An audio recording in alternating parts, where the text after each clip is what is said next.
तर एक लॉन्जिन सारखी वॉच आणि BMW सारखी कार ही 5,000 आणि 10,000 लोकसंख्येच्या गावात बनते, ती महाराष्ट्रात आणि भारतात का बनवू शकत नाही? कारण मी जसं म्हटलं की मी चाकणमध्ये जेव्हा आलो होतो तेव्हा मीच एकटा कुशल कामगार होतो आणि मीच स्वतः कामगार म्हणून काम करून माझ्या लोकांना ट्रेनिंग दिली, त्यांची रिक्रुटमेंट घेतली. त्यानंतर ते माझ्याकडे काम करायला तयार नव्हते, हे तंत्रज्ञान इथे अवेलेबल नव्हतं. त्यामुळे मलाच ह्याचा ब्रँड अँबॅसिडर बनावं लागलं आणि मलाच याच्यामधनं स्वतःहून काम करून द्यावं लागलं. तर माझी आज तर 800 लोक तिथं तयार झाली, ती 50-100 लोक मी इकडे पाठवून देईल.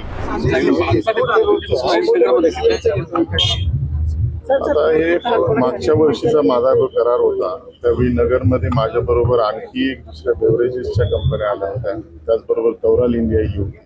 या वर्षीचा काही मला एवढा कराराबद्दल माहिती नाही, कारण यावर्षी मी काही करारामध्ये नव्हतो. पण आमचा स्वतःचा 500 कोटीचा हा करार होता, जो वर्षभरामध्ये रेकॉर्ड ब्रेकमध्ये आम्ही तो पूर्ण केला. आणि माननीय मुख्यमंत्र्यांनी महाराष्ट्राचा उद्योगाचा राजदूत म्हणून मला जे संबोधित केलं त्याबद्दल मला नक्कीच गर्व वाटतो. पहिला प्रोजेक्ट चाकणमध्ये 2 वर्षात, दुसरा प्रोजेक्ट अवघ्या 1 वर्षामध्ये सुपा अहिल्यानगरमध्ये, जिथे ग्रामीण भाग असल्यामुळे दळणवळणाची चॅलेंजेस असल्यामुळे टेक्निकल कॅपेबिलिटी कमी असलेली लोक इथं मिळतात. सर्वांना पुणे आणि मुंबईमध्ये राहायचं आहे, तरी सुद्धा मी ह्याला एक चॅलेंज घेऊन उद्योगाचं एक विकेंद्रीकरण झालं पाहिजे, विकास हा समतोल झाला पाहिजे. विदेशामध्ये मी जर्मनीमध्ये जिथे 10 वर्ष राहिलो तिथे जर पाहिलं, माझ्या डाव्या आणि उजव्या बाजूला जी माणसं आहेत, तर एक लॉन्जिन सारखी वॉच आणि BMW सारखी कार ही 5,000 आणि 10,000 लोकसंख्येच्या गावात बनते, ती महाराष्ट्रात आणि भारतात का बनवू शकत नाही? ह्या उद्देशानेच मी जर्मनी सोडून 2014ला आलो होतो. आणि आज अवघ्या 10 वर्षामध्ये मुख्यमंत्र्यांनी माझ्याबद्दल उद्योगाचं राजदूत म्हणणं ही माझ्यासाठी फार मोठी एक प्रशंसेची आणि एक अभिमानाची बाब आहे असं मला वाटतं.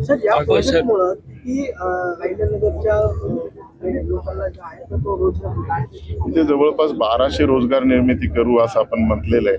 मी चाकणमध्ये 200 म्हटलं होतं, तर आज 800 लोक काम करतात. मी जेवढं प्रॉमिस करतो त्याच्या थोडंसं पुढेच जातो.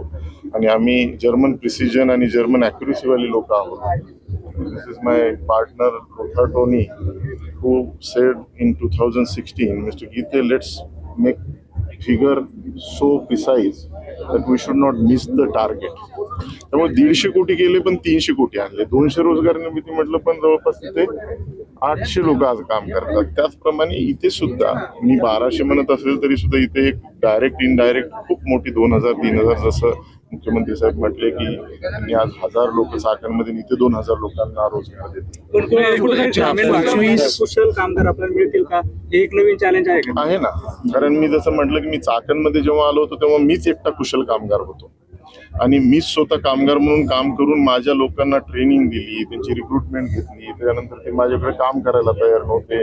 ही लोक सगळी जी आहेत ती यांना मी झूम टीव्हीवर आणायचो, झूम कॅमेरावर, की अरे बाबा तुम्ही तरी कन्व्हिन्स करा की कमीत कमी त्यांना इथे घेण्यासाठी. आणि लोक कारण यायलाच तयार नव्हते, हे तंत्रज्ञान इथे अवेलेबल नव्हतं. त्यामुळे मलाच ह्याचा ब्रँड अँबॅसिडर बनावं लागलं आणि मलाच याच्यामधनं स्वतःहून काम करून द्यावं लागलं. तर माझी आज तर 800 लोक तिथं तयार झाली, ती 50-100 लोक मी इकडे पाठवून देईल.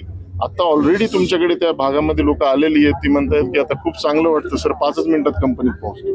पुणे मुंबई ही मोठी मोठी महानगरं पुढच्या काही काळामध्ये उद्योगाचं आणि विकासाचं विकेंद्रीकरण झालं नाही तर हे बॉम्बस्फोट सारखी गावं होती, शहरं होती. त्यासाठी आपल्या सर्वांना मिळून एकत्रित काम करणं गरजेचं आहे. 25% जे साहित्य जर्मनीमध्ये आहे सर, आणि 2.5% फक्त महाराष्ट्रात आहेत किंवा भारतामध्ये 2.5% आहेत. याविषयी आपण काय होतेच कळेना.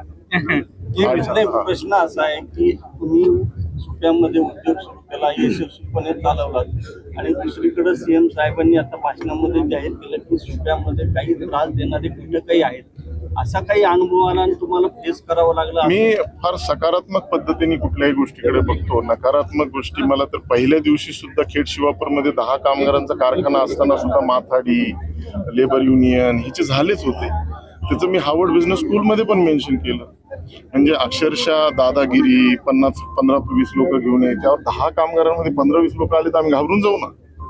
पण धाडस आणि रिस्क टेकिंग एबिलिटी ही एक माझ्याकडे काहीतरी आहे, म्हणूनच मी जर्मनी सुद्धा सोडली. जर्मनी कोणी सोडत नाही, एवढं सगळं सोयीस्कर जीवन असतं. रिस्क टेकिंग एबिलिटीसाठी मी परत इथे एकदा आलो. तर तशीच रिस्क मी इथे पण घेतलेली आहे. मलाही काहीतरी थोड्याशा अडचणी आल्याच असतील. MIDC म्हटलं की इथली ग्रामीण भागातली MIDC वाटतच नाही असं वाटतं. हो.